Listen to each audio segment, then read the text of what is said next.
Warning: although this podcast revolves around Disney, Disney movies, and Disney-related themes, we have a tendency to use mature language which is not suitable for all ages. Discretion is advised. Ladies and gentlemen, welcome to another edition of the Ocho and Ortiz Disney podcast. On this episode, we are talking The Haunted Mansion, and we have a special guest, so stay tuned, and we'll tell you who he is in just a sec.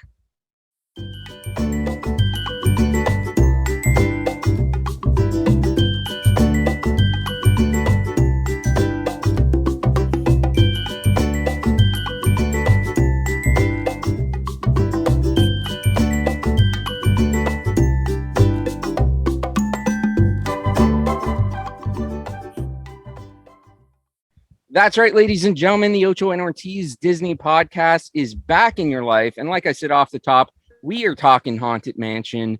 And we are very, very proud to be joined this week by Justin Cooper, who we've known for quite a long time in our own little sort of Twitter podcast network, the Somebodies. Justin hosts Epic Tales from the Sewers, which is a Teenage Mutant Ninja Turtles podcast, as well as Geeklife HQ. Justin, welcome to the podcast. How are you doing? Good. Thanks for having me. Well, thanks for joining us. We're always happy. Thanks for accepting my enthusiastic wish to be on your show. Well, man, anybody from the group or anybody from any other podcast that wants to join us can feel free to message us at Ocho Ortiz Disney on Twitter or Instagram at Ocho and Ortiz Disney Pod. Just shoot us a DM. We love having different people on. You are officially our second guest. We've had Timmy Britt on twice. We're gonna be having him on again very, very soon. But you are our second guest, and I'm very, very happy to say that. And we've also had Bob. Oh, right. Number two. Bob was our number three. Guest. I forgot Bob. Bob was our first guest. Bob. I was about to say, how could you forget Bob? He's like our resident Skipper Bob, but he's also like our resident Disney Bob, historian, if you Bob will. Is gonna kill me. Bob is gonna kill me. So just you guys see his new content's been pretty killer. Yes, yeah. You are our third guest, and that's cool. You hit us up in the DMs and you asked me if we were gonna be doing Haunted Mansion or anything to do with the Muppets anytime soon. And I know Josh wants to avoid the Muppets at all costs. Josh is not a Muppets fan. I'm a huge Muppets fan. So you don't go to the Muppet 3D experience? Oh, you know what? I go to it every time that I'm there, but I don't know what it is. It's like it's a fun little show. I think it's just maybe the Muppets TV show in general that I'm not the biggest fan of. Or that's fair. Yeah.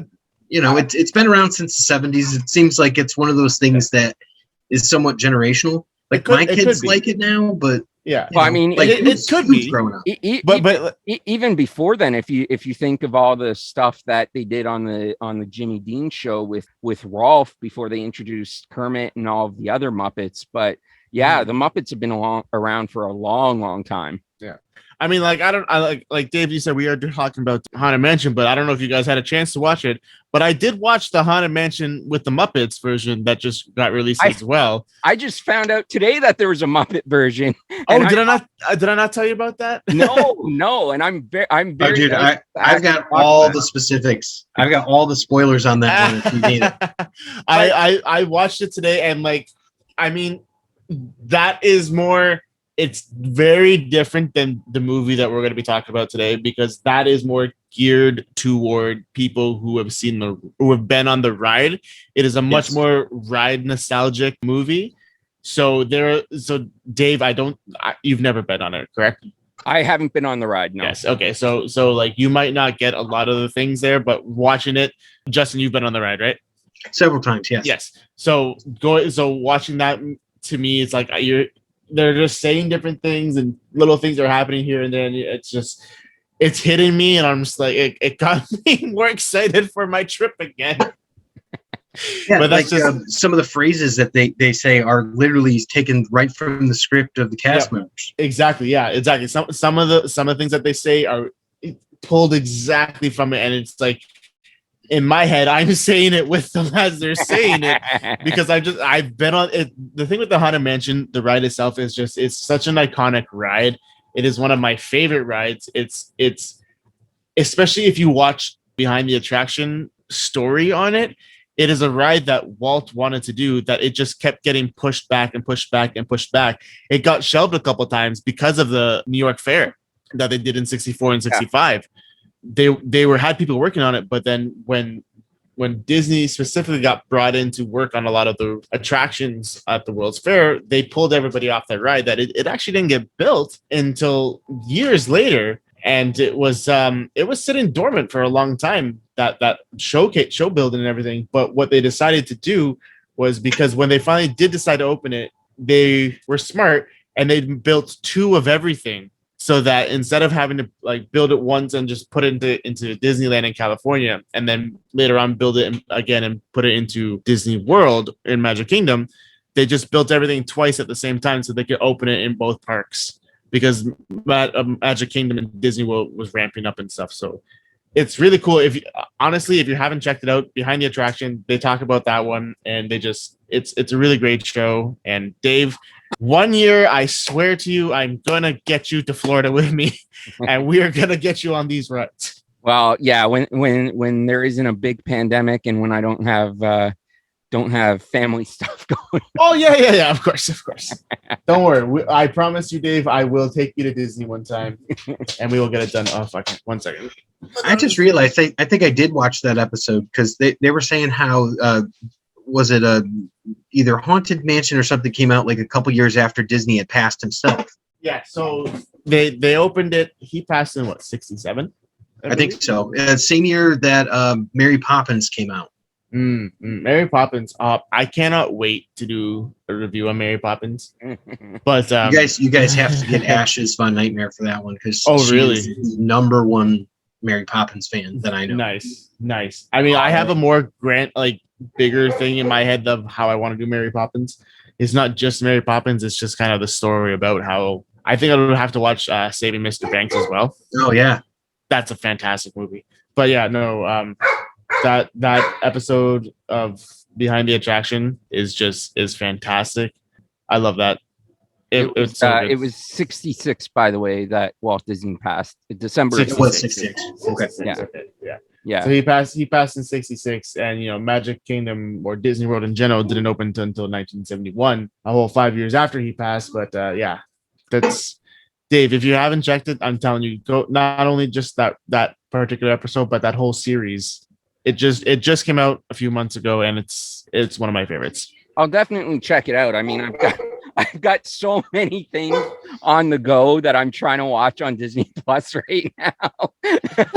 There's just, I mean, like we were saying off air, there's just so many things, so many cool documentaries and stuff on Disney Plus that it's just there's a lot of cool stuff to check out on there. Yeah. And they just keep. I like the obscure ones. What's that? Yeah, like the obscure ones, like the 1970s Disney movies, like the Apple Dumpling Gang and Apple Dumpling Gang Ride Again, and the Treasure of Montecumbe. I haven't even heard of that one. Oh yeah, no, it's so Peter Ustinov, who did the voice of Prince John. Like he's in that. Speaking of the Muppets, he was in an episode of the original Muppet Show. He was, yeah, and season 1 of them. He was also, if I'm not mistaken, he was the old man in Logan's Run. Oh wow. Oh okay. Yeah, no. So, Peter Disney Plus is just pumping out shit. Yeah, not to mention the intellectual property that they've acquired that's not original Disney to start with. But Justin, you hit me up at the right time, because Josh and I were actually planning on reviewing Haunted Mansion last week, but some other stuff came up and we didn't get a chance to record it. So when you messaged me, I'm like, yeah, we're planning on recording it in a couple of days. Feel free to come on. So yeah, you hit me up on at the right time for that one. But before we get into it, do you want to plug your own stuff, plug your shows, plug your social medias before I forget that throughout the episode? I honestly always forget my social media. I think Twitter is @jcoopstergold. So that's my Twitter. Facebook, Justin Cooper, and I I don't know. I've got a couple shows that are coming out relatively soon. I am still doing a Geek Life HQ. We were very lucky this past year. We actually got to interview Jim Varney. You remember Ernest? Yes. His nephew. We got to interview him. That was pretty fun.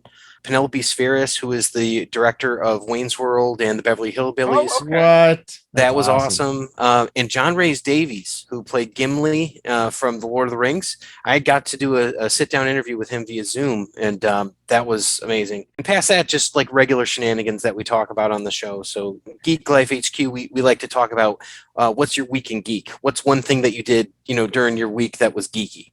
So, and Turtles. As you can see behind me, the Turtles. I'm huge on Ninja Turtles. I go through the comics on Epic Tales from the Sewers, which is my my podcast where I go through the comics and I do interviews all about Ninja Turtle comics. And the big one I had was I got to speak to one of the co-creators, Mr. Kevin Eastman, this year. Oh, That's very nice. amazing. That's awesome. Yeah, man. that was like. Wow. Yeah. I couldn't believe I had him for 15 minutes and he would have gone longer, but I didn't want to push it, but it was just like, wow. So that was really fun. So, yeah, and you got to love podcasting. It's I mean, it's been a while since I've heard the TMNT, but it is one that I used to listen to a lot. I just haven't had a chance to recently, but it's definitely a good one. So any Teenage Mutant Ninja Turtle fans out there, definitely check it out. Yeah, Last Ronin's out now, so I think we're looking at February 2022 for the issue 5. But if you're interested in the book at all, I actually do like a kind of like a voiced cast where I do like the characters' voices and stuff like that. You can listen to issues 1 through 4 on there. Very nice. All right. So it's fun. Be sure you're checking out Justin and both Tales from the Sewer as well as Geek Life HQ. And as far as us, you can find us on social media at Ocho and Ortiz Disney Pod on Instagram, Facebook, facebook.com/Ocho and Ortiz Disney Pod, and Twitter at Ocho Ortiz Disney. And of course, you can find us on most major podcasting platforms: Stitcher, Spotify, Apple Podcasts, Amazon Music, Google Podcasts, iHeartRadio, TuneIn Radio, and Podbean, Ocho and Ortiz Disney Pod.podbean.com. With all that good stuff out of the way, all the plugs, gentlemen, let's get into the Haunted Mansion. And this is the 2003 version with Eddie Murphy, not the remade Muppet version, which I so want to check out. But yeah, so it stars Eddie Murphy, and I can't remember the actress that plays his wife in this movie. But basically, I just looked up her too because she's like strikingly gorgeous. Yes, and I'm just like, who is this woman? It's a Marsha Thompson. Yeah, and I'm trying to think. Like the whole time that I was watching the movie, she reminded me of another actress, but I can't think of the name of the actress that she reminds me of. But yeah, no, she is just breathtakingly gorgeous and just a tremendous job in this movie. But basically, both Eddie Murphy and his wife Sarah is the name of his wife in the movie. I'm trying to remember the name of Eddie Murphy's character. Jim Evers. Yes, Jim Evers. So Jim and Sarah Evers, and they're both real estate agents. But Eddie Murphy's character Jim is a bit more of a workaholic than what his wife is, and he's always looking to close the deal and sell the next house. And so the movie basically starts outside of the Haunted Mansion, and you just see a bunch. I guess it's a kid on a bike, and he's delivering a bunch of flyers for Evers and Evers real estate. And he just drops them all on the ground at the Haunted Mansion, and they fly over the ground. And then you cut to a scene of Eddie Murphy trying to sell a house, and he's with a couple, and his wife phones, and they're supposed to be having dinner together because it's either her birthday or their anniversary. I can't remember which, but they're supposed to be having a dinner together, and he's trying to close this house before he goes to meet her for dinner. And they're hesitant. The husband is hesitant. He's constantly trying to find excuses not to buy the house. He's saying that the house didn't have enough power outlets, And we find out that they had seen a previous house where he said that there was too many power outlets, and now this one doesn't have enough. So as Jim is on the phone with Sarah, he's pretending like he's having a conversation with another potential buyer. And so that ends up tricking the couple into actually buying the house. And so they take Eddie Murphy out for drinks afterwards to celebrate them finally buying a house. And he's reluctant at first, again, because he's supposed to be having dinner with his wife. And so he goes to the bar, he has drinks with them. And then as he's actually leaving the bar to go meet his wife, another couple towards the front of the bar stop him, and they're like, "Oh, did we overhear that you're a real estate agent? Because we're in the market to buy a new house." So obviously, him being the workaholic, he stops and talks to them, and that obviously leads to him missing out on dinner with his wife. So he ends up getting home super late and brings her a really expensive present. It's a really expensive watch to try to get her forgiveness. And he says, "Listen, I'll make it up to you. You, me, and the kids will go camping this weekend. No distractions, no work, just you and me and the kids." And then we also get some scenes with him and his kids. We find out his son is like hugely afraid of spiders, which will come into play later in the movie. And if you guys have anything that you want to say, feel free to jump in and stop me anytime. Does it seem odd that like they're going to go camping? Because they don't seem like campers. Yeah. It really does seem odd that camping is their go-to. I listen, I don't want to judge. I don't know too many I don't think I know any real estate agents personally. I don't know what they like to do in their free time, but camping doesn't seem to strike me as something that too many real estate agents like to do with their free time. I would just think that it's like with being as connected as he is and like cell phone service and stuff like that, it seems like camping, I guess that would be a good escape. It's just, it doesn't strike me. It's like he wants to make it up to his wife, and it's like, your wife is the one that wants to go camping? I'm like, Yeah. I'm a bit skeptical, but yeah, it seems you like know. they'd be more like a 5-star hotel type getaway, like glamping or Yeah. something. But you know, that just kind of hit me, and I'm like, I get it if you want to get away and all that, but it's like, are you telling her what she wants to do, or did you ask her, bro? Yeah, it's like, come on, Eddie. That's what I'm thinking too. Like, I get it in the sense that, okay, she'll go along with it just because, you know, it's something to get them away and spend family time together, which is really what she wants. But yeah, it doesn't seem like she really particularly is invested in camping, more so just the family time together. I had a little flashback there to Honey, I Shrunk the Kids, and I'm like, no, they wanted to go camping. Like, they were all about camping, you know? Oh man, that's a movie I have not watched in so many years. Do you guys know who wrote that movie? No. So Stuart Gordon wrote that movie, and he is the also the director and creator of the Reanimators movies, the horror movies. So it's like, I can't believe that Stuart Gordon from Reanimator created this film. And that brings me to a segue that we haven't gotten into yet. Derek Mears, who played Jason Voorhees in one of the Friday the 13th, maybe like 2 or 3 of the Friday the 13th movies. He's in this movie. Oh, really? Yeah. He's I think he's on credit. He plays like a duelist or something like that. Oh, like okay. when we get to that part. Oh, okay. But that's just like a little nugget that I came across in my research. Yeah, I mean, I think we're gonna have Honey, I Shrunk the Kids was Disney, was it not? Absolutely. Yeah. Oh yeah. Yep. We're gonna It came out right around the same time as was it Rescuers Down Under, I think. Yeah. 1 and 2 were really good, and then I didn't even bother to watch the direct to VHS third movie, Honey, We Shrunk Ourselves. Yeah, you're probably better off not losing that. Go watch that's the thing. You could watch the third Halloween Town film and be like, you know what, this is a bit more cohesive and well put together than that third Honey, I Shrunk the Kids. Well, I mean, based on how I feel about the first Halloween Town film, I don't know if I would agree with that. Well, it has Judith Hogan in it, so you know, April O'Neil herself. So it's like I I don't know. I guess I'd like it more than that. But I don't know. Maybe it's because I grew up watching Halloween Town. Like I was like the first one came in '97, so I was like 6 or 7 when that came out. I love Halloween Town. That's Dave's some just a decent fucking effects in hater. it.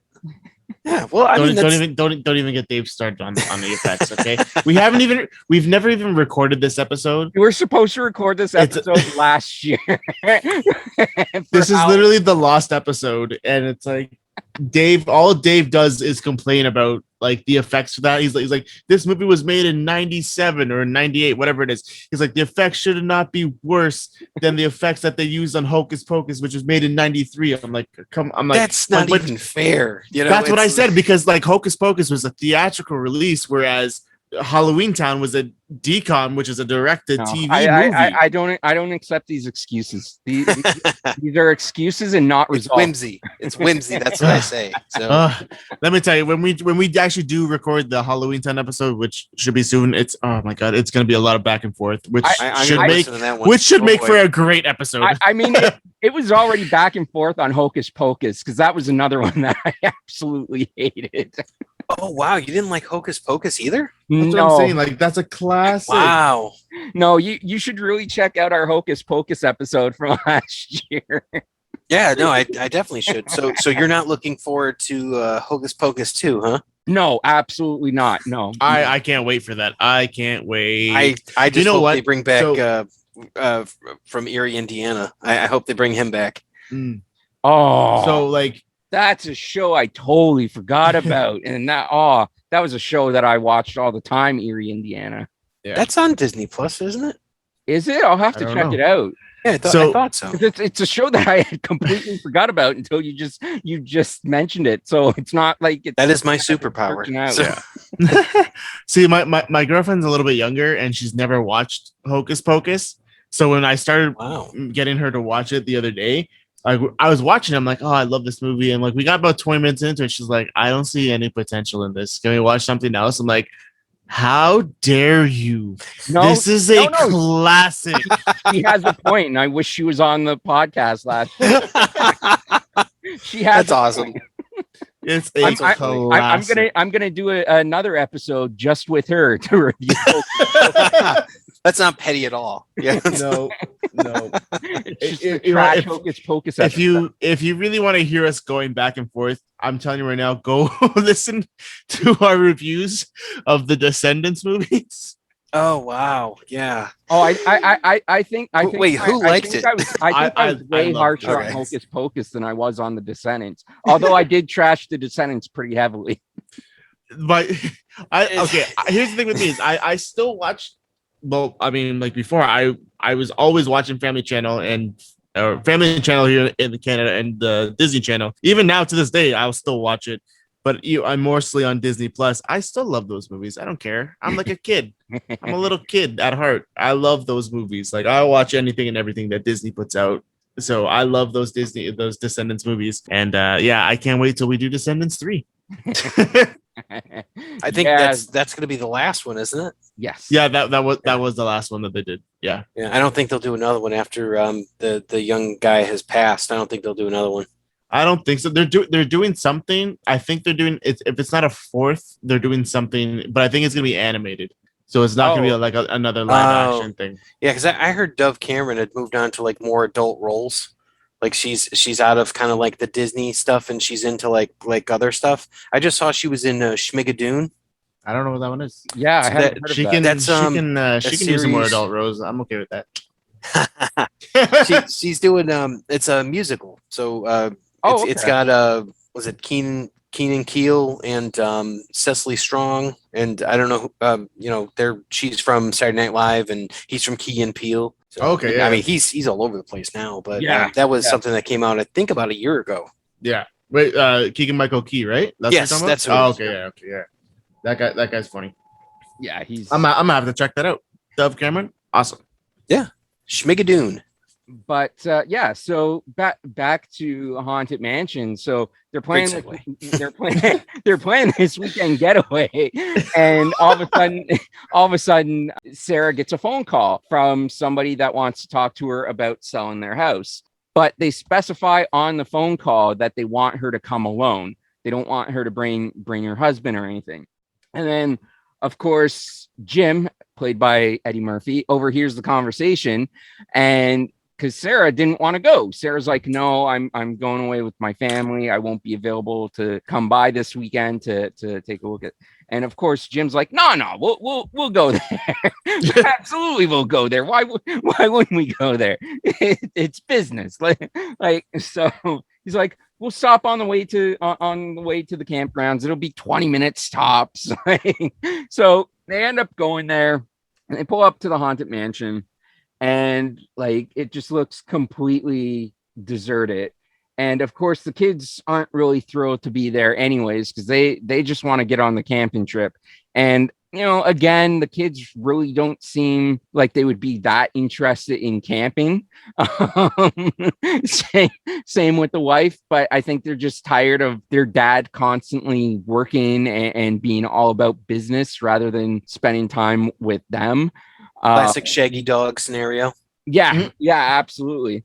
So they enter the house, which they pull up to the gate, and the gate's locked. So they're gonna get back in the car and turn around. But then the gates open up on their own to let them into the driveway to get into the mansion. So they pull in, and they're taking a look around.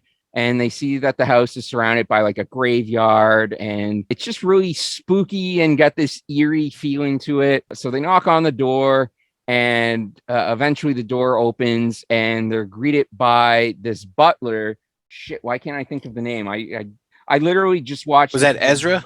I literally just watched this movie two hours ago. Ramsley. Yeah. Yeah. Oh yeah, he's the butler. Yeah. General Zod. Yes. I knew he looked familiar. I couldn't place him. I knew he looked familiar. Man. Okay. Like yeah, I loved you in Yes Man. So so they enter, and the butler doesn't look too thrilled that the wife didn't come alone, because they had specifically left instructions for her to come alone. And now my mind is drawn a blank as to what happens next. I feel like there's something between this scene and the scene where they have dinner and meet the owner of the mansion, but I'm drawn a blank as to what it was. Don't they meet the owner before dinner? Like right after that?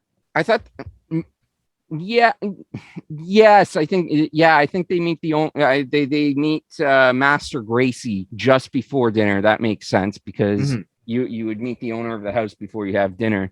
I just don't remember too much of the scene, but then they do. I remember the one thing I remember about that was Jim went to go shake his hand, and he just kind of looked at him, and Jim he put out his hand again. He's like, come on, shake my hand, basically. And then he stopped and looked over at Jim's wife, and was just like, oh, hello. And the one thing I love about Eddie Murphy at this time period, not just in this movie but in other movies, is just his unnecessary need to repeat his name over throughout the movie. Like I can't keep track of how many times he just introduced himself. Hey, I'm Jim Evers, and it just reminded me of his role in I Spy, where he'd constantly say his name. I'm Kelly Robinson.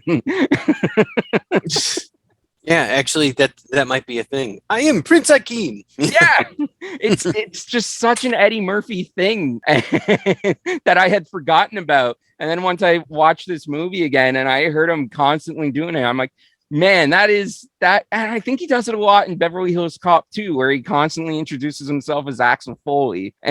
But yeah. Not as Mushu, though, right? I mean, dishonor on you, dishonor on your family, dishonor on your cow. Yeah, no, he definitely doesn't do. He doesn't do like, I Mushu multiple times. No, that one's no. I'll give him a break on that one, because that one's animated. So yeah, does Donkey do it? No, Donkey. No, I think it's mostly Shrek that says Donkey's name over and over again. Yeah, that's a nice boulder. But yeah, so they sit down for dinner, and what was the owner's name again? Master Gracie. Yeah, Master Gracie. Hoist Gracie is there. There's a huge UFC style MMA fight that breaks out, Yep. and all the classics. Dan Severn's there. Ken Shamrock comes out of nowhere. Tito Ortiz, Tito Ortiz, Chuck World's most Liddell. gamers, man. Yeah. And so he's basically, Really, who else?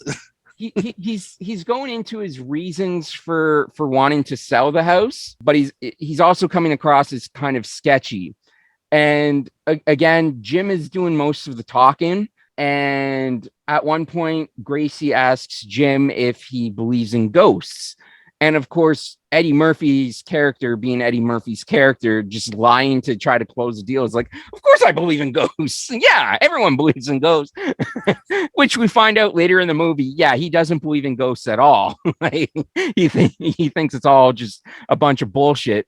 But of course, trying to seal the deal is like, yeah, I believe in ghosts. So they have dinner, and then during the dinner, the weather starts to turn really bad and it starts to rain, and they realize that they're not going to be able to get out of there because the roads are flooded. I believe it's Ramsley that tells them that the roads are flooded. So they can't get out of there to go camping. So they decide that they're going to stay the night until the weather clears up in the morning and they can leave. So Sarah and Jim go to their room, and the kids go to their room. And this is when we start to see like all the sort of supernatural and ghosts and spirits kind of starting to appear throughout the house. And so while they're in their room, Sarah and Jim have a fight because, again, Sarah didn't want to be there. And she reluctantly went there just because, Jim had said that it was going to be 20 minutes. And now because of the weather, they're stuck there the entire night. So it becomes a big argument. And Jim says something stupid to the effect of, well, you don't complain when I buy you all the expense. You don't complain about how much I work when I'm buying you all the expensive gifts. At which point she sort of just like takes off the watch that he had given her earlier and hands it back to him and storms out of the room angrily. And of course, obviously, he's like, Sarah, I'm sorry. I didn't mean that. And of course, she's having none of it.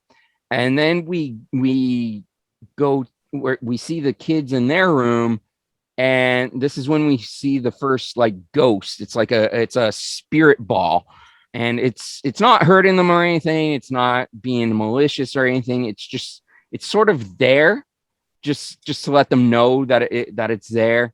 And then we see Jim sort of wandering through the house, and he wanders into what is it, the library? No, because as he's arguing with, well, not arguing, he's trying to, talk to his wife and, say sorry and everything. He turns around and Ramsley's there and says that yes, Master Gracie would like to have a word with him in the library. Yeah. So that's why he goes to the library, and Master Gracie doesn't show up, if I'm correct. That is correct. And Jim starts playing around with everything in the library, because of course that's what Jim's going to do. And so as he's playing around with everything, he notices that, there's a secret bookcase that keeps opening and closing whenever he pulls on something on the desk. So he eventually goes over to the hidden bookcase, and he goes through it through the opening, and then the bookcase shuts on him and he can't get back out. And he's screaming for Ramsley, he's screaming for Gracie, and of course no one is coming. And then I believe, if I'm not mistaken, we get a scene with Ramsley and Sarah. Is that the part where he starts trying to hypnotize her? I think maybe. Oh man. Yeah, I really should have taken notes as I was watching it. I figured, Justin, welcome to a professional podcast. Well, this is a little bit longer than some of the other films, I think, right? This is what, like a tight 53-minute movie. What is it? It's like 90 something minutes, I think, this film, right? It's just a little over an hour and a half, which, I mean, man, the runtime is 86 minutes. 86, okay. Remember the days when movies were like under 90 minutes instead of like 2.5, 3 hours? the good old days when you could watch an entire movie and be home at a reasonable time. Jeez, I mean, like I went and watched Venom when it came out, and it was only an hour and a half, and I'm like, this is way too short. I've been actually meaning to go see that. I'm actually surprised it's only an hour and a half. You know what it is like? I mean, like, it is a Marvel movie, but it's also a Sony movie technically. So Fair, fair. Yeah. But so, like I said, I think Ramsley goes to speak to Sarah. But in the meantime, we see a whole bunch of other supernatural stuff going on throughout the house. Oh, I remember what happens. Sarah's wandering through the hallway, and she runs into the maid, the ghost maid. Yes. And the maid sees her, and the maid sort of runs away, runs away from her, and Sarah chases after her. And all of a sudden, the maid just vanishes, and Sarah is back in front of like the main staircase that leads downstairs. And I think that's when Ramsley shows up. But yeah, there's a whole bunch. It was Gracie that shows up. One of them shows up, and It kind of gets us to the plot, right? yes, yeah. Yes, it is Gracie, because as the scenes move along, we see him not in this particular scene, but eventually we see him talking to her and like letting him know about Elizabeth, which was the woman that he loved at one point many years ago. But yeah, so there's about what I would say maybe 10-15 minutes of just sort of scenes setting up the supernatural aspect of the house. We see Jim trying to find his way through the house. And eventually he finds his way into a room with like a mystical ball, and it's got like a spirit's head in it. And so that is Madame Leota. Madame Leota. Was that Jennifer Tilly that played her? I want to say it was Jennifer Tilly. Yep. Yeah. So yeah, Madame Leota, and she basically like forces him into a chair and starts spinning him around the room and starts talking about some ancient curse. And he's just trying to get out of there. And he eventually does get out of there. And in the meantime, while that's going on with him, the kids run into the maid and another butler played by Wallace Shawn, who is just so fantastic. My favorite. Yeah, nice. Spot on. Oh, I practiced that one a lot. He is just such an iconic actor. He's been in so many things. I mean, I think one of my favorite roles of his is of Stewie's half brother Bertram in Family Guy. Hello, Stewie. Yeah, that's a classic. Actually, that was that like season 1? No, I think it would have been maybe season 4. Because it's got like the older style animation, so it's either season 1 or 2. But yeah, that was just so good. And then he comes back like several times. Yes, yeah. And I think eventually Stewie ends up killing him at some point. But yeah, so Wallace Shawn is just so tremendous in that, and so the kids run into the butler played by Wallace Shawn and this maid, who I'm sorry, I don't know the actress that played the maid, but so they're basically like the nice ghosts, and they're offering the kids cookies to try to show them like, don't be afraid of us, everything's okay. So the kids are wandering over to grab cookies, and then all of a sudden Wallace Shawn hears something. He's like, get behind here, and he ushers the kids behind a couch, I think it is. And that's when we see Ramsley reappear, and Ramsley's asking the butler and the maid if they'd seen the kids. And of course, they're both like, no, of course not. And this is basically where we find out that Ramsley has much sinister plans in mind. And he's like, I told her to come alone. I'm tired of dealing with her husband. Everything must go according to plan. That sort of stuff. So it's at this point where we discover that Ramsley is not a good guy, and he's out for evil intentions. So Ramsley walks away, and then the children come back out from hiding, And then, like I said, we see Eddie Murphy escape the room with the mystic ball, and he ends up running into his kids again in like this staircase. He runs into his kids in a stairwell, and his kids are still with the butler and the maid. And the butler and his kids are trying to convince him that the butler and the maid are ghosts. And this is where we hear Jim say, "Come on, no, guys, there's no such thing as ghosts. Ghosts aren't real," which again goes against his earlier statement that he believes in ghosts, that he was just trying to say in order to get the rights to sell in the house. So Wallace Shawn's his ghost figure just moves down the stairs like in a vapor and goes from the top of the stairs and meets Eddie Murphy's character Jim at the bottom of the stairs. And Jim is still skeptical of them being ghosts. And then you see the maid, she comes out of nowhere and her vapor almost attacks Jim as well as she comes down the stairs. So at this point, he's basically convinced. And that's when he mentions that he had just escaped the mystic head. And the maid and butler are like, "Oh, we have to go see her because she's the key to rescuing your wife." And Eddie Murphy's reluctant to go back there. It's like, "No, man, I just got out of that room. I was in a flying chair, and no, I'm not going back there." Typical Eddie Murphy style. And so reluctantly they go back there. And so once they go back there, the mystic ball head is telling Eddie Murphy how he can save his wife. And of course, it's like a spirit. So she's talking in riddles and stuff.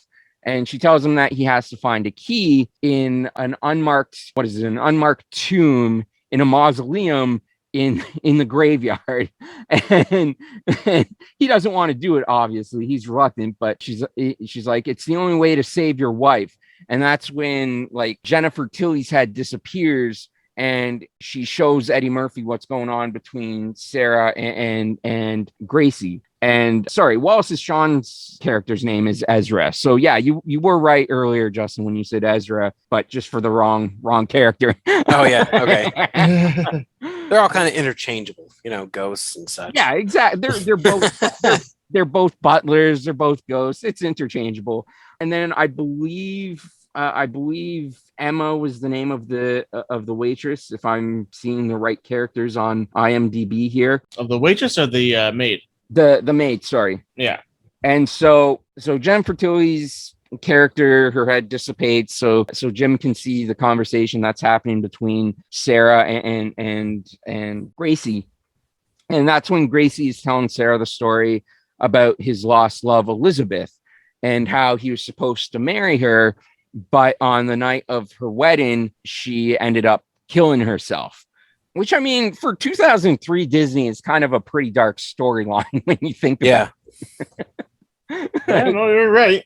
Like we were talking off air earlier about what our scary moments in Disney films are. Like, this is kind of off brand for Disney for 2003. Like you would expect it to be a little bit more kid friendly than, "Oh yeah, she killed herself." I think they even mentioned that she hung herself as the cause of death. No. So the story is that Gracie's telling the story of he's not portraying it as that Elizabeth was supposed to be his wife, but that his grandfather, the original owner of the house, was supposed to marry Elizabeth, but then he's saying that she killed herself with poison, and that kind of drove Gracie his grandfather to kill himself by hanging himself. Oh, that's right. Okay. Yeah. Okay. Yeah. Yeah, but very dark. You're right. Yeah. Well, I think that's part of what this movie kind of suffers from too. In what sense? Well, it's like you said, with those sort of things, those sort of like heavy topics, and how it's handled. It's a heavy subject, and usually you wouldn't have like Eddie Murphy in like a comedic role or something like that with this and all that, and kind of how they have like Terrence Stamp, who is like this huge actor, like legendary actor, and he's like all super intimidating and stuff like that. And there's parts of the movie that really work well, and then there's parts of the movies that are kind of like, okay, and then there's this. You get like an exposition dump, or you get like, oh, well, there's this. Like they really could have, found like that way to get the plot out. Like Madame Leota given the plot was great because it's like, okay, basically she's going to tell you everything that you need to know, which was perfect. But it's like some of the other things, it's like, all right, this is like a little loose, guys. Like, at least just in my opinion, I think it was a little loose where it's like, oh, well, she looks like this person. It's this. I'm like, well, I just saw that in The Mummy Returns. So I'm like, I'm like, that came out this year as well. So, yeah, and that ends up basically being the gist of the whole thing is the fact that Sarah looks like Elizabeth, and there's even a painting of Elizabeth that looks exactly like Sarah. And that was a cool painting. Yes, yeah, it was. Whoever did the art on that film did a tremendous job.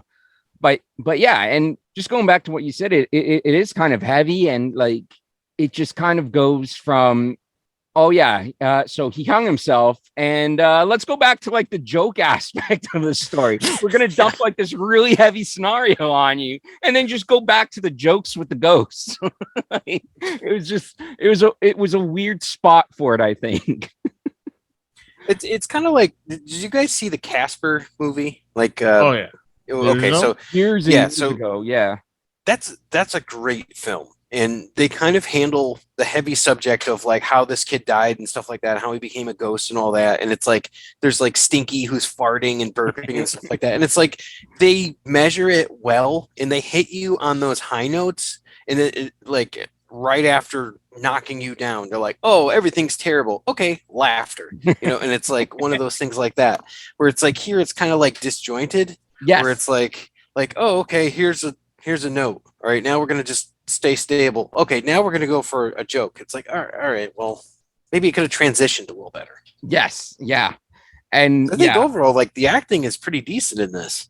Yeah, no, and it was I think the cast worked really, really well together. Obviously, we weren't on set, so I don't know how the cast actually worked. Oh, you weren't together. there? Oh, I mean, surprisingly, no. I was in high school at the time, but okay. But I was running a Blockbuster video. Nice. Yeah, that's a true story. I was.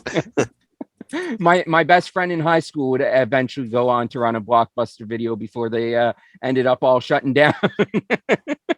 But yeah, so I mean, I don't know what their chemistry, what they were like off the set. I don't know how well they got along off the set, but I mean, on film, their chemistry together all seemed to be really, really great. So yeah, so they dropped that bombshell of like the whole story of Elizabeth dying, and then Gracie's, what did you say it was, Josh's grandfather or great uncle? Yeah, it was supposed to be Gracie's grandfather. Yeah, hanging himself. So they drop that on us, and then they go back to the plot of Jim needing to find this tomb in a mausoleum to find a key, which would help save his wife. So I believe it was Ezra and Emma were saying, well, we'll never get out of this house because they won't let us escape. And then Ezra's like, well, I have a way out. And then all of a sudden you just see them in like this horse and drawn carriage. Obviously the horses are ghosts and everything. And then they're going through the graveyard, and you're seeing a whole bunch of other ghosts in there. Surprisingly, none of the other ghosts are attacking them. You think in a graveyard there'd at least be a couple of malicious ghosts that would try to attack the horse and buggy, but no, all these ghosts seem friendly as can be. Like there's absolutely no danger from any of the ghosts on the outside. Once you get to the mausoleum, that's a different story. Yeah. But the ghosts on the outside, yeah, all friendly, all saying hi. Yeah, and what's a little tribute to the ride at one point is that you see some hitchhiking ghosts that get into the hearse with them, and the one ghost is like, they can't see us, and Jim's like, I can see you, and he's like, I think he can see me. He's like, no, he can't. He's human. He can't see you. He's like, I can see all of you. He's like, And like that's a tribute to the ride, where there's a section as you're going through the ride where it says, one thing I forgot to warn you is beware of hitchhiking ghosts. And then there's a little you'll see them, with the thumbs out. And then in the next scene in the ride, as you're going through the ride, there's you're in your doom bucky. There's a screen there. It's like a screen. It's a mirror as well. You can see yourself, and you'll see either one of the hitchhiking ghosts either sitting beside you on top of your doom buggy. And there's little visual effects that they'll do, like switch your heads or put the guy's beard on your face. It's really cool. So that was a nice little nod to the movie, to the ride. Sorry, go on. I was just going to say, I think they could have done a better job of explaining that in the movie. Because I mean, obviously people that have been on the ride and know it, that's going to be a nice little Easter egg for them.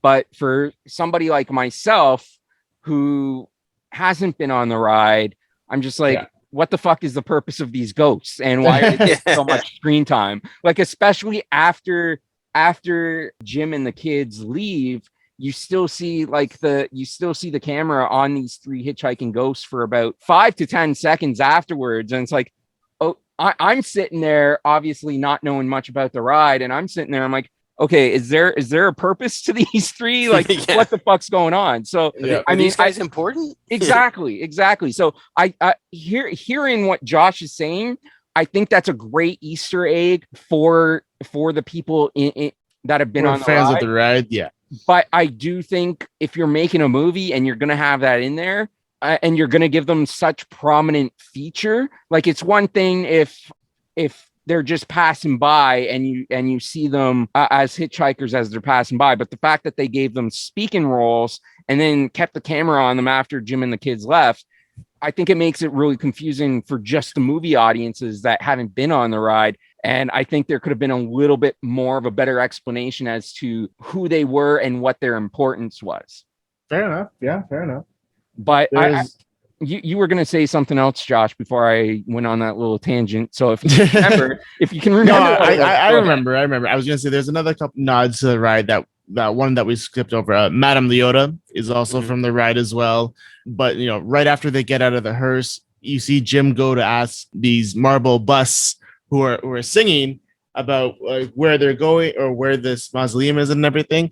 They are also from the ride as well, and that's just I loved seeing that again. And I don't know if you guys noticed this, and sorry to cut you off again, but I just want to say, for me, I think those little stone thingies that sing, I think those work better for me than what the ghost hitchhikers did, because you don't really need to know that they were a part of the ride and that they're a little Easter egg, because they still have a role in the movie that makes sense. Like, they're just being annoying. Like, Jim is trying to ask for help, and every time he tries to ask them a question, they cut him off and they start going into a song. So for me, I think those work better in the movie than what the hitchhikers did. Fair enough. Yeah, no, but again, those are another Easter egg from the ride. And I don't know if you guys got this. I don't think it was like it's just me reaching here, but the furthest to the right stone head, he resembled Walt Disney a little bit. Oh, that makes sense. I don't know, right? Yeah. I don't know. Maybe it's just me. I haven't read anything about it, but like I could see him doing that. Yeah, I could see him doing that. I wasn't really paying too much attention to their facial features, but I'm gonna have to go back and play that scene and take a look. But I can definitely see them trying to do some sort of hidden Walt Disney head. Oh yeah, I think they definitely buried some of the tombstones that are very famous when you're coming up to the ride. Like, here lies Fred, a rock fell on his head, like that kind of stuff. Yeah. Like, there's some of those things that are in there, like, that are also nods to the ride. Yes, there's and when you get to the Muppets one. Oh yeah, yeah. Oh, I'm sure we'll talk about that after he finishes this plot. So. Yeah, I feel like we'll talk about that one once Dave actually watches that one. Probably. We'll have to bring you back on for that one there, Justin. I watched it twice. It's so good. well, we already covered the Muppet Christmas Carol, so you don't have to worry about doing that one again, Josh. Oh, thank Lord. I just saw one of the guys from that show, Ted Lasso, did like a a 6-song medley or something like that live of the Muppet Christmas Carol, like all the songs. Oh, And it was wow. just like one beginning all the way to the end and stuff. And I'm like, wow, that was really great. I would totally want to see somebody do that live. Yeah, me too, actually, because I love the songs from Muppet Christmas Carol, especially the one that fucking Jeff Katzenberg cut from the final movie. I don't know what is going on with that, but they're like, oh, it's too sad for children. I'm like, well, it's on the DVD. It was on the VHS that I had, like, yeah, that's a whole other rant, isn't it? Well, oh God, don't even get me started on that. And then you find out that Jeffrey Katzenberg wanted to cut part of your world from a Little Mermaid because he didn't think that worked in the film either. What? Yeah. Oh yeah. Yeah. You should go listen to that episode. Was it the Howard documentary or They mention it. They mentioned it on both Howard and Waking Sleeping Beauty, which both documentaries can be found on Disney Plus. But yeah. So Jeffrey Katzenberg wanted to cut part of your world from Little Mermaid because when they were doing the screen test for a bunch of school kids, he felt that the school kids weren't reacting to the song the way he felt that they should be reacting, and everybody fought him on it, including the lyricist Howard Ashman, and even the animators were like, no, this is going to work once the final product is put together. You have to just have faith in it. And Katzenberg was going to cut it, and Howard Ashman, again, the lyricist, was like, I will choke you if you cut this movie from the film. I will choke you. But that was a Lasseter film too, though, wasn't it? Like John Lasseter had a hand in that one as well. I can't remember. I thought that was the first one that like when you talk about like the Disney Renaissance and all that, that was the point where it happened, because it was right after you come off of Oliver and Company and you come off of Great Mouse Detective, which, like visually there's no comparison. No. Where you're like, oh, this looks like Disney, but it's like this is way up here. So it was just like that whole thing. And I thought like John Lasseter was either a producer or something on that. I think John Lasseter came in after, but Did he? I could be wrong. Because I know he was one of the driving forces and all that in a lot of this stuff. When did he? Yeah, because he was originally with Disney, and then I think he left, and then he came back. Yeah, he was originally with Disney in '79, and then he went to Lucasfilm. I'm just trying to find the year he went to Lucasfilm, but I can't find the date on that. So he's responsible for the Attack on Endor, the Ewok adventure, and yeah, he quite possibly could be. Yeah, total guilty pleasure of mine. Yeah, he returned to Disney in 2006. It's just I'm trying to. Oh, okay. So he was gone at that point. I think so. I think. Wow. Yeah, because I think he was there from '79 till. Because I think they bring him up in Wake and Sleeping Beauty too. I think he was there from '79 to 83. I think he left while they were working on Cauldron. And, oh wow! Yeah, and then he came back after. So he would have briefly crossed over with Tim Burton then. So yes. since Fox and Hound. So yeah. Okay. But yeah, Katzenberg tried to cut part of your world, cut Belle's song from Muppets Christmas Carol, which I think is like the heart of that song is the heart of that movie, because that's the song that breaks Ebenezer Scrooge's heart, and that's what makes him Scrooge. Like he loses the love of his life, and he cut. And then it has that much more impact when Michael Caine sees it, as an older man. Yes. Yeah, I'm with you. So man, I could go on rant for hours about Jeffrey Katzenberg and the stupid shit he did, but we're gonna get back to Haunted Mansion. That's good. I didn't know any of that stuff, so just consider that you just educated me. So yeah, you definitely have to check out Wake and Sleeping Beauty and Howard. There's a bunch of awesome tidbits on there, including some stuff about the songwriting process for Aladdin, which I won't get into now. I've mentioned on a bunch of other shows, but yeah, once you find out some of the stuff about the songwriting process on Aladdin and how heartbreaking it is, like it totally changes your perspective on these like crazy upbeat songs. Can I still like them? You can. Oh yeah, absolutely. Oh, okay.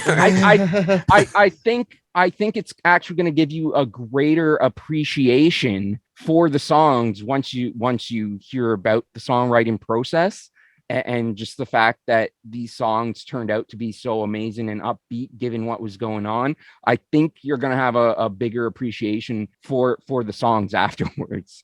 Great. That's great, because I happen to love that film. So Yeah, and it's one that we're going to still have to cover at one point. But so Jim and the kids are in the graveyard, and they finally make it to the mausoleum. And Jim wants to go in with his kids because he doesn't want to leave kids alone in a graveyard. But as brought up earlier in the film, his son is kind of afraid, and he doesn't want to go in there because he's creeped out by it. And so Jim tells his daughter, I think her name's Megan, and he tells her to stay with her brother while he goes down into the mausoleum. So he's going down, and as he gets to the bottom, he's trying to remember what it is the head told him to look for. And that's when his daughter comes running down the stairs and reminds him. And he's like, you're supposed to be watching your brother. And she's like, yeah, but you're going to need my help, essentially. And she knew he was going to forget things and just be lost. So she knew he was going to need some help. So she came to save the day. So they end up going into the crypt, into the mausoleum, and they find the tomb, this unmarked tomb with no name. And they open it up, and obviously there's like I don't want to say, I think mummy is the wrong word, but I also think zombie is the wrong word. But there's obviously there's a dead skeleton in there in the casket, obviously. And then so Eddie Murphy takes the key, which the skeleton is holding on to, and he's like, "Oh, that was easy." So him and his daughter start to leave, and that's when the skeleton comes to life. And Eddie Murphy drops the key into the mausoleum water. And so he's trying to fight off this zombie skeleton while his daughter is looking for the key. So he eventually fights off the zombie skeleton. He takes the torch that he's holding on to, and he swings it like a baseball bat and knocks its head off. And then it goes flying over the bridge and into the water. And he's like, "Honey, don't worry about it. Take your time. Everything's under control up here. No need to hurry." And of course, after he says that, then all the other caskets in the mausoleum start to open up. Yeah. With the skeletons coming to life. And he's like, "Honey, I think you're going to have to hurry to find that key." So she finds the key, and they're trying to attack her in the water. And Eddie Murphy eventually picks her up and lifts her out of the water. And they're running up the mausoleum to try to get away. As they get to the top, the door closes on them. And so they're trying to holler at Jim's son to open the door. And as he goes to open the door, a bunch of spiders start crawling over the door. And spiders is his big fear. That's the thing that we learned at the beginning of the movie, is spiders is like his biggest fear. So he didn't want to do it, and he was hesitant. And of course, they're pleading with him to open the door. And as they're pleading with him, the zombie skeletons are getting closer and closer to them, climbing the stairs. So eventually his son faces his fear and opens the door and lets them out. And they shut the door on the zombie skeletons. Of course, as is typical in a lot of movies about ghosts and stuff, one of the zombies manages to hold the door open, but Eddie Murphy just slams slams the door on the zombie's arm, and it breaks off, falls to the ground, and he's able to close the door and lock everybody inside. Yeah. So with this scene, this is what I was talking about before off the air when Justin, you asked like what is like a favorite horror / Disney or Disney horror, and like this is when I was watching this movie, this particular scene, I'm like, this is a kid's movie. If I was a kid watching this, I would have been scared shitless when this fucking thing came out. I mean, like I was 13 when this came out, but like if I was younger and this came out, like watching that, I'm like, what the hell? I probably would have been scared. All these zombies and stuff chasing them, like that actually was like a frightening scene. Yep. I agree. Absolutely. I think it's actually one of the better scenes that works in the film. Yeah, no, it's a fantastic scene. It's a great scene. Yeah. It was just, I was shocked to see that level of scary, if you will, in a Disney movie, especially off of a ride. I mean, like Yeah, I know Yeah. it's called the Haunted Mansion, but at the same time, if you've been on the Haunted Mansion, it's not scary. It's a great ride. It's a classic ride. But again, like to see that type of scary inside of a movie, I'm like, whoa, what's going on? It does have moments too. Yeah. And Like the ride. Yeah. especially a Disney movie that's aimed for kids, you don't expect this sort of scene to show up. Yeah, no, I did not expect that at all. I was just like, okay, And let's that's the go. thing too. I think at this time, right, like viewing habits of kids kind of changed in 2003, where you were going from the point where it's like, oh, you just sit the kids down and put a tape in and all that. That's kind of where it was. But then stuff was kind of changing because it's like, all right, now we have the internet and like Nick Jr. and stuff like that. Like things were definitely changing. I wonder about this, that if this was meant to be more of a watch with the family sort of film, like a Magical World of Disney would be, where everybody kind of sits down and watches it. So instead of just like pop the tape in and let the kids watch it. Yeah, this is definitely not a pop the tape in and let the kids watch it, because then they're up all night having nightmares. yeah, those skeletons are gonna get me. Yeah. That is true. But yeah, definitely not a type of scene that I would expect to see in a Disney film, which is aimed at families. Maybe something like a National Treasure or something like that, which is more live action and geared towards adults, but not a family-based movie. At this point, we're a year away from them making that one. Yeah. So Yeah. so they escape and they go back to Madame Leota, and she's like, okay, well, now you have to take the key and open this trunk. And he's like, wait, you didn't tell me about no trunk. You just said I needed the key. The key would save my life. And again, typical Eddie Murphy comedy. And I would imagine some improv in there as well from Eddie Murphy. And Oh yeah, that would not surprise me at all. so at this, is it at this point or was it earlier when he just completely stole Madame Leota from the room and just started carrying her around with him? I think it was at this point, right? Yeah, because he says he brings back the key back to Madame Leota, and she's like, okay, and yeah, back to the room, and then she starts going off. She's like, now you must find a trunk. He's like, you didn't tell me how to find no trunk. You told me all I had to find was the key. I found the key. Now you're talking about a trunk. What is going on? Right? So that at that spot point, on. at that point is when he picks her up and starts bringing her with him until they find the trunk and everything. Yeah, and she's trying to tell him, like, put me down. And like, I think at one point she says she feels sick or motion sick. Yeah. But so he takes Madame Leota with them from now on. And so they go back to the trunk, and she gives him basically the next clue as he opens the trunk, and she's like, look for something that is red. And I can't remember the rest of the poem clue that she gives him. But he goes through the trunk and he finds a red envelope, and inside the envelope is a letter from Elizabeth talking about how she's excited to get married to Gracie, and how she plans on saying I do and everything. And then that's when Ramsley reappears and basically admits to Eddie Murphy and the kids that he was the one that killed Elizabeth because he couldn't allow Gracie, Master Gracie, to be with her.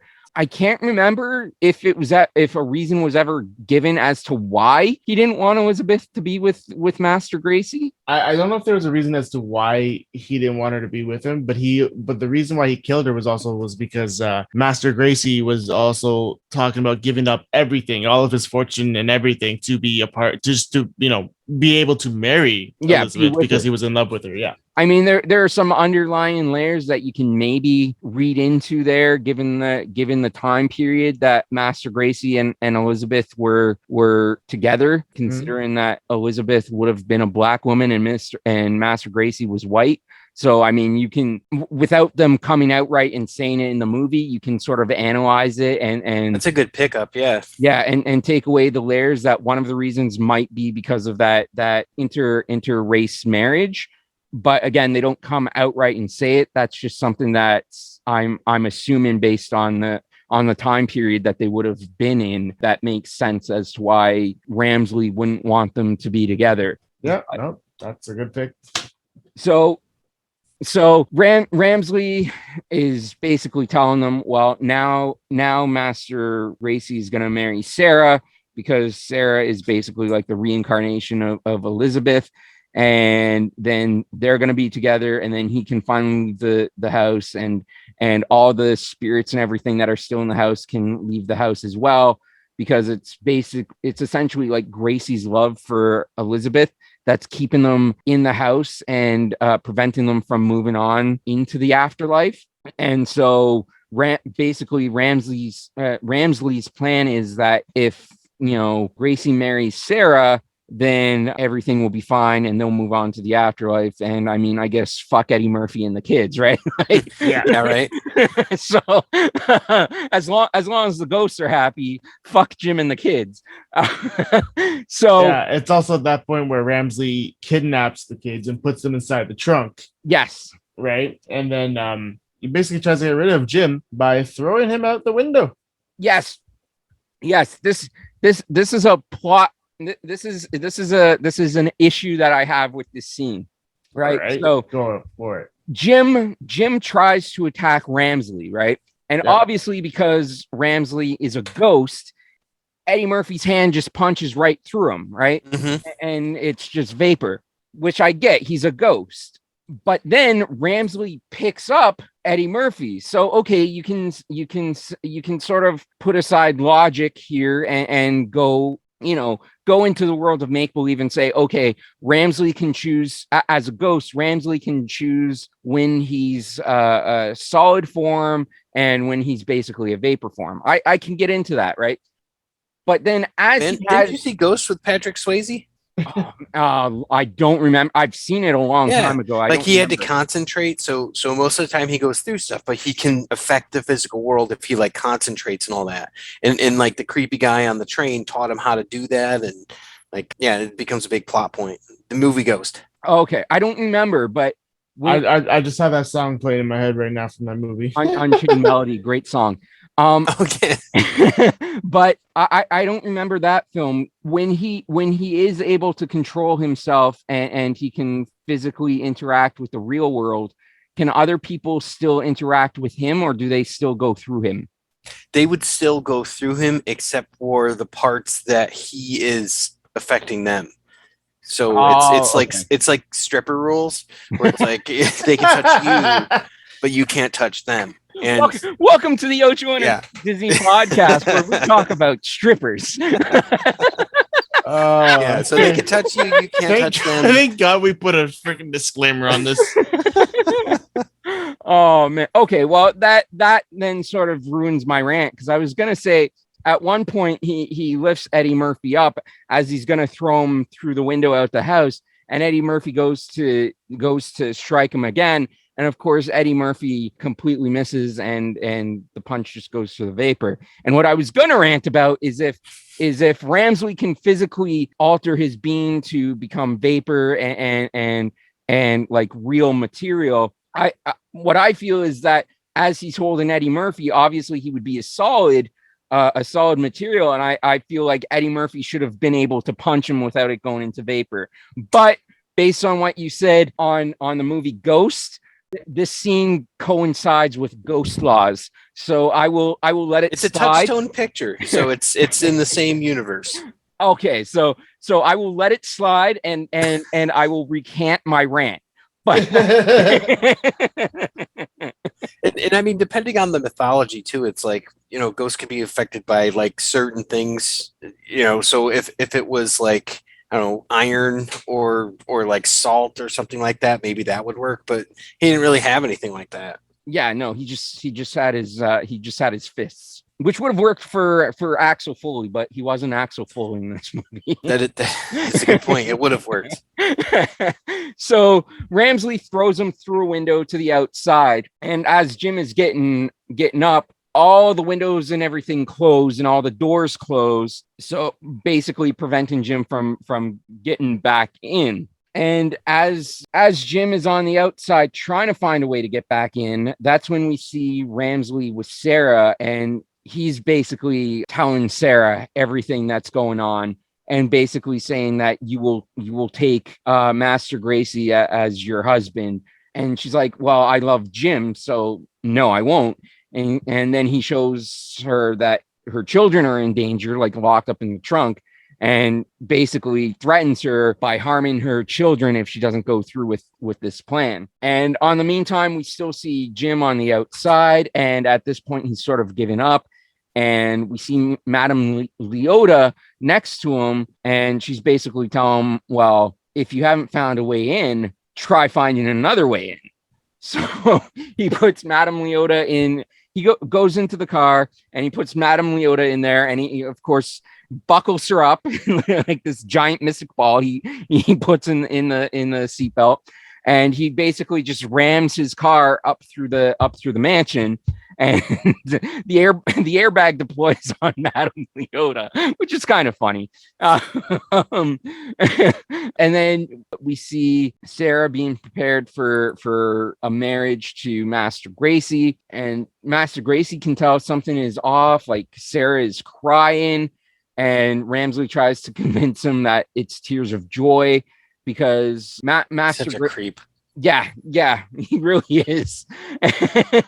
He really is.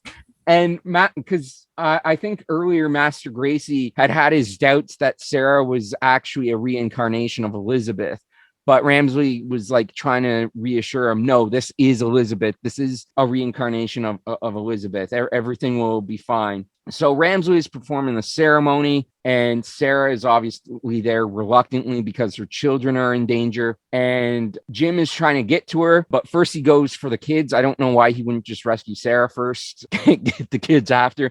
But so he rescues the kids, and as he's rescuing the kids, he's fighting like all these knights in armor that have come alive that were basically originally just statues adorning the hallway, but now they've come alive and started attacking him. He fights them off, and then he grabs an axe from one of them after he defeats them and cuts open the trunk, frees the kids, and then he goes to rescue Sarah. And unbeknownst to Jim at this point, Sarah had drank some poison that Ramsley had given her. And so he's trying to rescue Sarah, and of course Gracie is there. And he's trying to fight off Eddie Murphy now because now he's convinced that Sarah is actually Elizabeth, and he's not going to let Eddie Murphy stop him from marrying her so he can escape and live his ghost life happily ever after.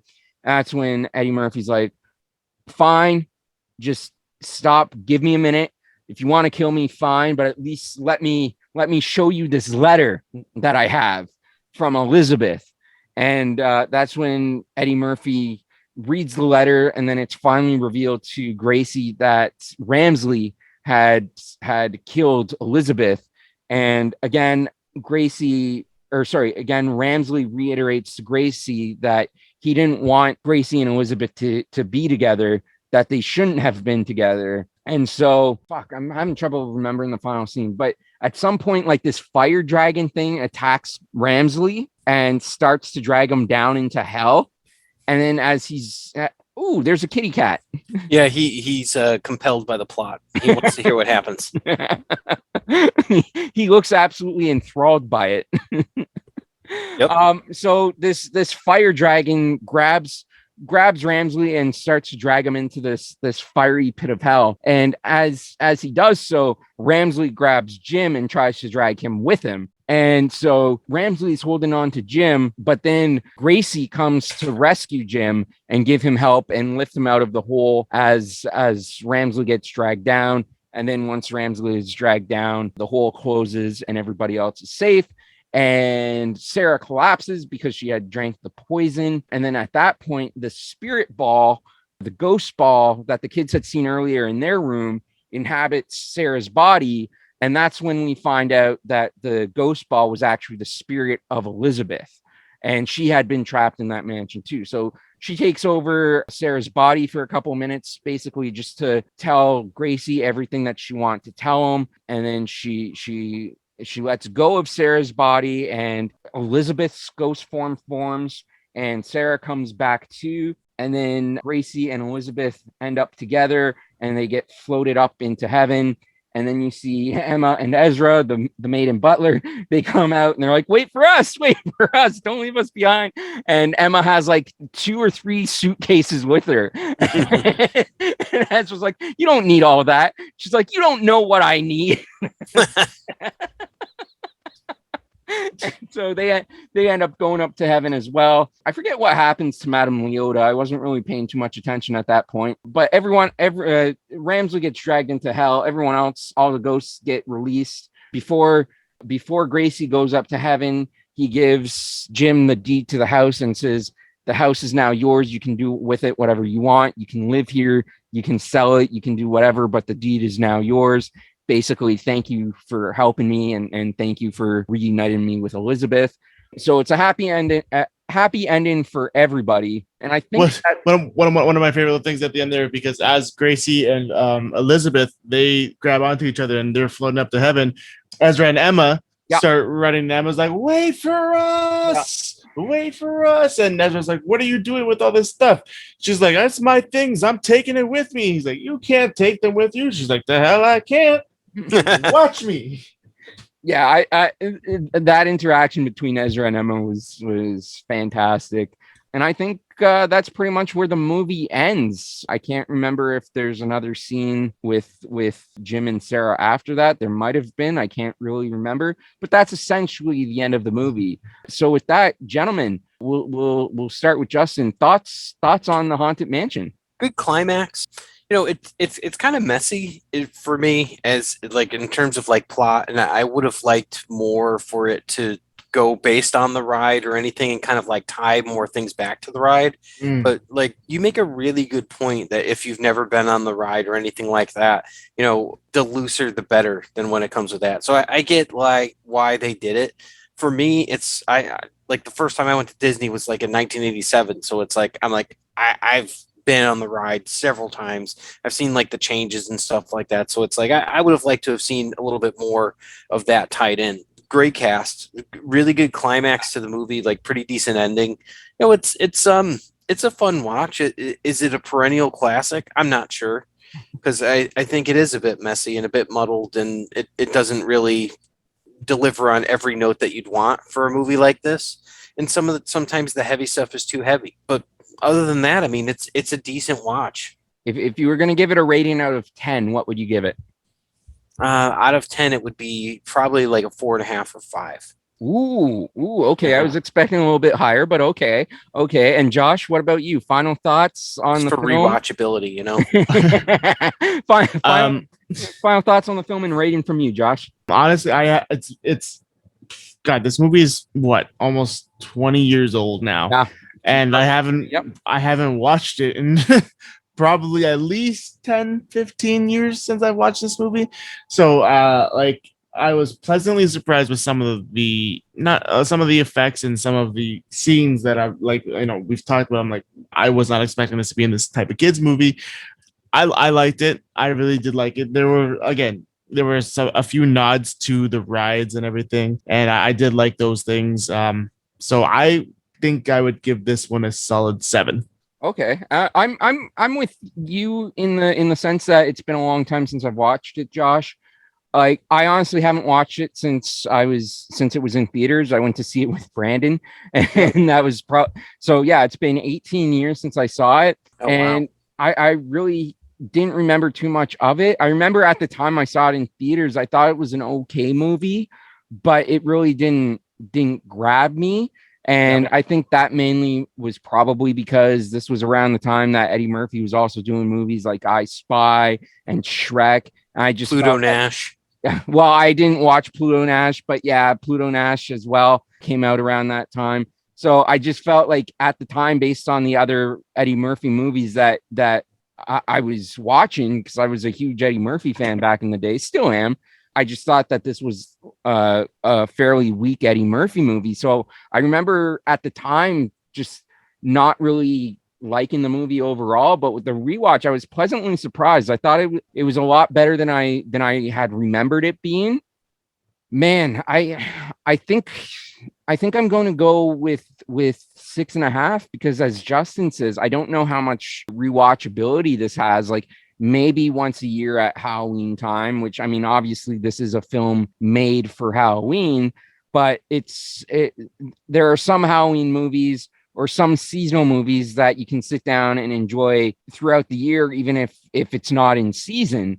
I just don't see this as one of them. I don't think I could sit down in, like, I don't know, April, on a day in April, if I'm bored and home alone and I'm off work. I don't think this is a movie that I would go to if I want to watch something. So yeah, the rewatchability not there for me.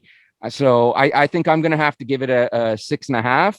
But it was definitely a lot better than I had remembered when I originally saw it. But Justin, I want to thank you for reaching out and coming on. We've had a blast talking to you today. So Yeah, no, this was awesome. You have an open invite to come on. So if there's a topic or movie that you want to talk about, just message us on Twitter, let us know. And when we cover that topic, we'll certainly have you on. Yeah. Oh, heck yeah. Thanks. This was a lot of fun. And I learned so much from you guys. That's awesome.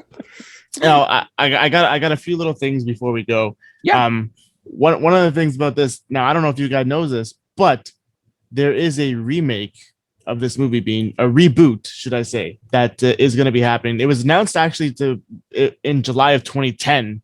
It was announced that they were going to be doing a reboot, and it was in development with Guillermo del Toro as the writer and producer. Wow. Yeah, that would have been awesome. But unfortunately, he has left that project now. He left in 2013. But in August of 2020, it was announced that writer Katie Dippold would write a new screenplay and that Dan Lin and Jonathan Eyrick would co-produce. In April of 2021, this year, Justin Seaman signed on as director. The project will be a joint production between Walt Disney Studios Motion Pictures and Rideback. In July of 2021, details emerged with the premise focusing on a single mom named Gabby and her son purchasing the estate and hiring a tour guide, a psychic, a priest, and a historian to help exorcise the ghosts. Tiffany Haddish and Lakeith Stanfield entered the negotiations for the roles of the psychic and the tour guide characters, respectively. On September 1st, 2021, it was announced that not only were Haddish and Stanfield officially cast, but the production would begin next month under the working title Joyride, and shortly afterwards, Owen Wilson and Rosario Dawson have also joined the cast. What? Rosario Dawson? Yeah. That's fantastic. Yeah. But back to this movie, I know, Justin, you're going to know what this is, but Dave, do you know what a hidden Mickey is? Yep, that's when they hide images of Mickey throughout a film. Yeah, well, it's not just about throughout a film. It's throughout posters and stuff and everything like that too. Yeah, it's mostly like within the parks about the hidden Mickeys, Yeah. but there is 5 hidden Mickeys in this movie. Wow. Yeah, the most notable ones being the padlock at the mansion's gates, the second when an executioner's axe nearly hits Jim, and a third which is briefly seen when Ramsey pours the poison into the goblet of wine during the wedding. And then 2 other hidden Mickeys are the couch in the library and the windows on the doors Jim passes when he flees Madame Leota's chamber with a ghostly musical band chasing him. Before leaving, saw the window, yeah. Yeah, little tidbits that I caught and that I found out before we did a little research. But yeah, so again, Justin, I want to thank you for joining us once again. Guys, go follow Justin Cooper. You can find him on Twitter at jcoopstergold. Be sure you're listening to his podcasts, Epic Tales from the Sewers, which is a Teenage Mutant Ninja Turtle podcast, as well as Geek Life HQ. Geek Life does have a Twitter as well. It's at Geek Life HQ. Does the TMNT podcast have its own Twitter account? It might be the Fantastic podcast. I'll have to get back to you on that one. I don't really know what it is. Fair. It doesn't have its own separate one. Fair, but be sure you're following Justin, and be sure you're checking out his podcast, and of course be sure you're following us as well. You can find us on Twitter at Ocho Ortiz Disney, Instagram at Ocho and Ortiz Disney Pod, and Facebook at Facebook.com/Ocho and Ortiz Disney Pod. You can also find the show on most major podcasting platforms: Stitcher, Spotify, Apple Podcasts, Google Podcasts, TuneIn Radio, iHeartRadio, Amazon Music, and our main source of uploading is Podbean, Ocho and Ortiz DisneyPod.podbean.com. And of course, if you want to become our patron on Patreon, you can do so by going to patreon.com/Ocho and Ortiz Disney Pod. And you can find us on YouTube. Just search for Ocho and Ortiz Disney Podcast on YouTube if you want to watch the video portions of these podcasts. Having said that, Justin, Josh, any final words before we go this week? Justin? Have fun at Disney. Thank you. I will. I just want to say thanks everyone for listening. I hope you guys enjoyed this one. This was really fun to do, and we will be back next time with a Halloween classic, Halloween Town. Yeah, one that I'm gonna just absolutely shit on the entire time.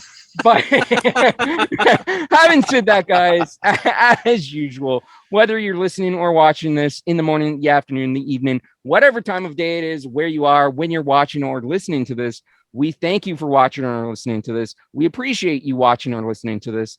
And we will talk to you guys again very, very soon. Bye-bye. See ya. Bye.